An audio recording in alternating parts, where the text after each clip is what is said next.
For those that are really struggling to learn the hip hinge position, the nose to wall exercise is one of the simplest things we can do to help teach how to start hinging.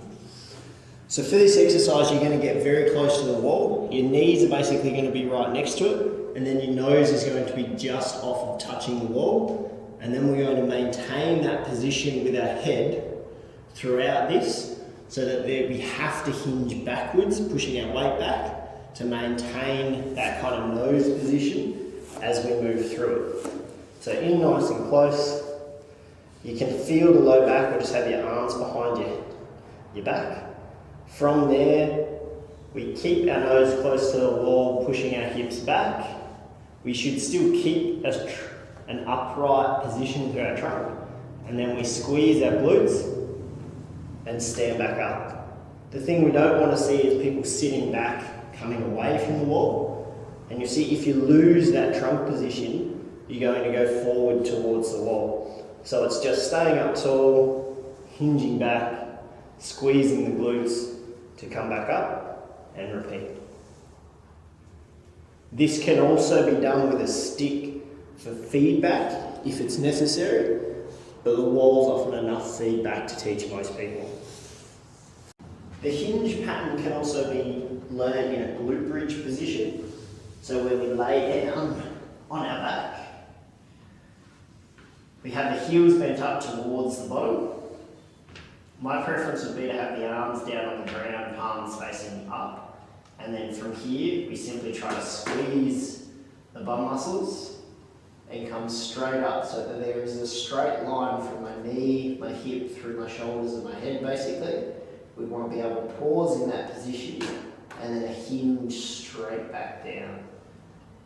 So we're just trying to do this to learn to use that hinge, but now we've got resistance against it, so I should be lifting more of our weight up. And we should be quite fixed through here as we do this. There are other ways to perform this exercise, but particularly given that we're using it to learn a hinge pattern, the way we want to do it is locked in through the spine, squeezing the glutes and coming straight up. We also want to avoid any excessive head movement here, so we shouldn't end up looking up over our head. We should still be able to look directly up as we lift up. The big thing you'll see here is people not able to get the correct height, so they'll stop short, which could be a length restriction through the front of their thighs. They might be too tight, or they may just not be strong enough through their glutes to lift up into that position. The athletic position, or the athletic stance, is often described as basically a kind of 30-degree hip flexion angle, where that trunk is still upright, the head is forward, the knees are soft in the bed, which very much mirrors a hip hinge type pattern, which is a type of movement that many people struggle to learn. So we're going to cover a few basic drills to help people learn that pattern. The first one is a simple kneeling exercise.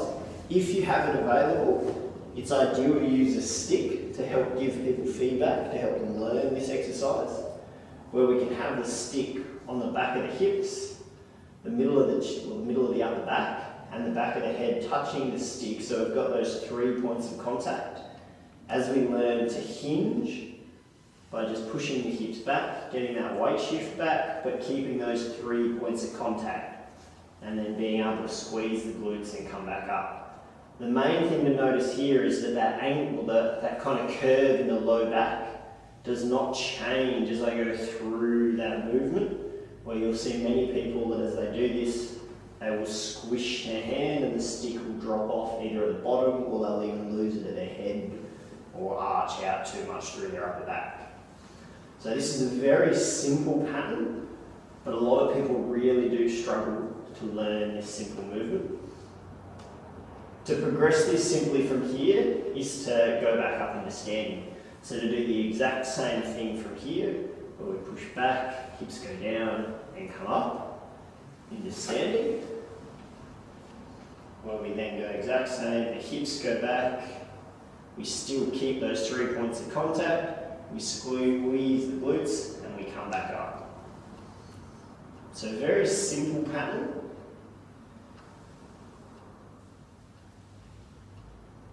And then from there, the next thing we can do, either still with the stick or assuming we don't have the stick, we can just do the same hinge, but now create some tension in that bottom position. So we go down, get into that hinge, and then just create tension by pulling into the thighs, pulling through your lats and your upper back, creating tension there and learning to pause and hold it, and then squeezing the glutes and coming back up. This really helps get people better at being ready to take load in that kind of position. So coming forward, creating tension, holding there, helps get the chest up. Often you can pause for just a few seconds or you can go for longer. Squeeze the glutes,